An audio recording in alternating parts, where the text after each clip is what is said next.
Hi, this video is about some special fingerings for scales.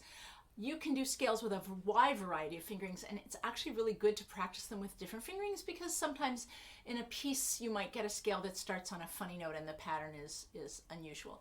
We mostly start off learning scales in first position, like C major.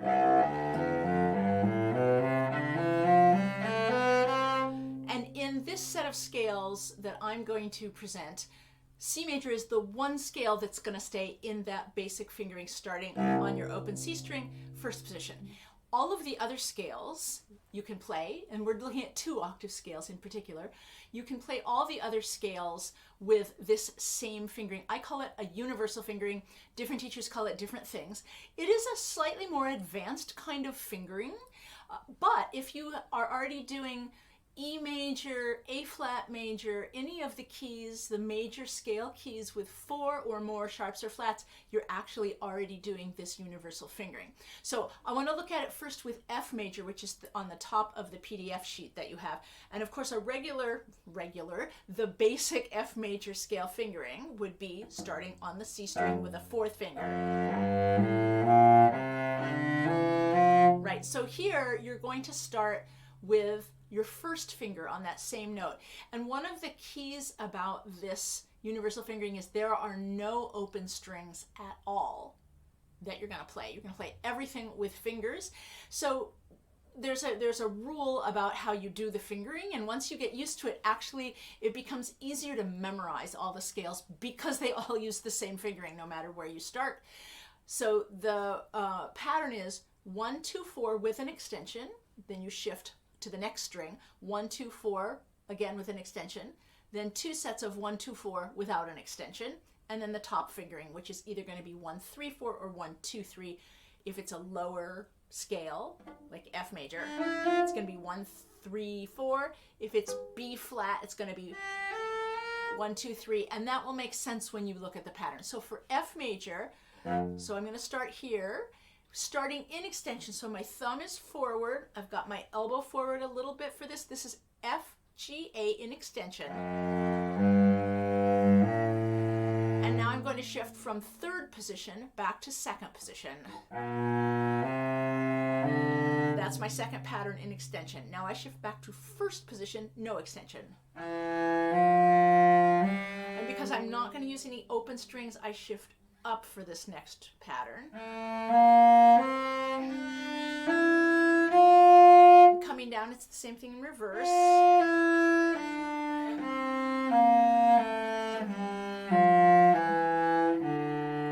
There's my extension. And remember, when we shift into extension, we want to get the thumb forward as you shift.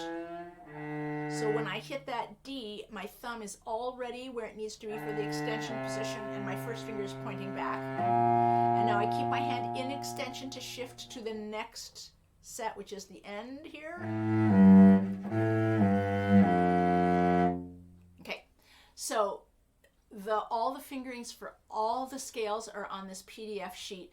What we're trying to use for shifting as we do this is the wrong way shifts. If you don't know what I'm talking about, go over to the left-hand shifting department and look up wrong way shifts.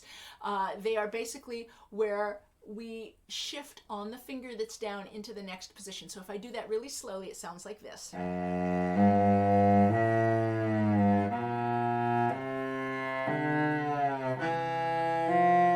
This is a normal shift.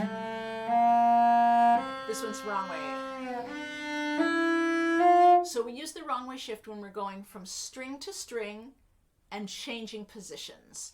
So the other thing about this pattern, and I'm going to do actually G major because I think you can see the pattern a little bit more clearly here. And so G, which we would obviously normally start on an open string, G major I think is maybe the weirdest because it's so easy to play it when you start on the open string, and we're going to start here.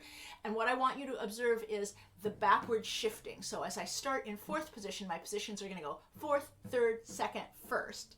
And obviously on the way down, they're going to do the reverse. So here I am in 4th with extension.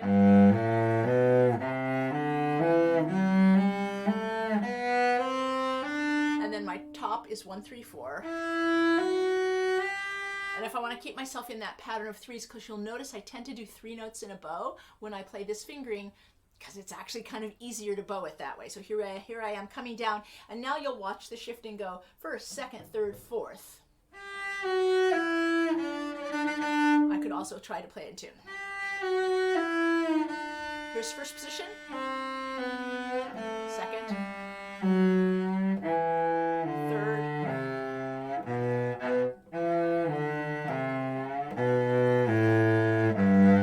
I'm going to play that whole scale once.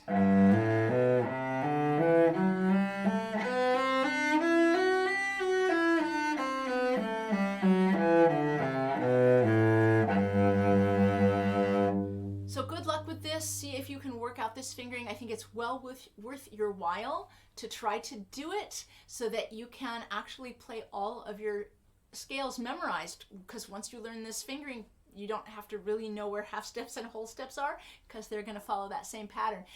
And if you want to do 3-octave scales, once you get up to the top, which is going to be always with the either a 4th finger or a 3rd finger, the rest of the pattern is 1 2 1 2 1 2 3. So for instance, that scale that I just played, my top octave is 1 2 1 2 1 2 1 2 1 2 3.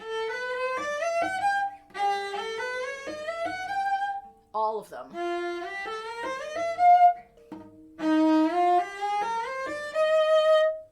So all of the scale patterns are 1 2 1 2 3 for that top octave once you do the universal fingering for the bottom octave. So you can do 2-octave scales, 3-octave scales. You can do 4-octave scales this way, just to add another octave up on top. Okay? Good luck.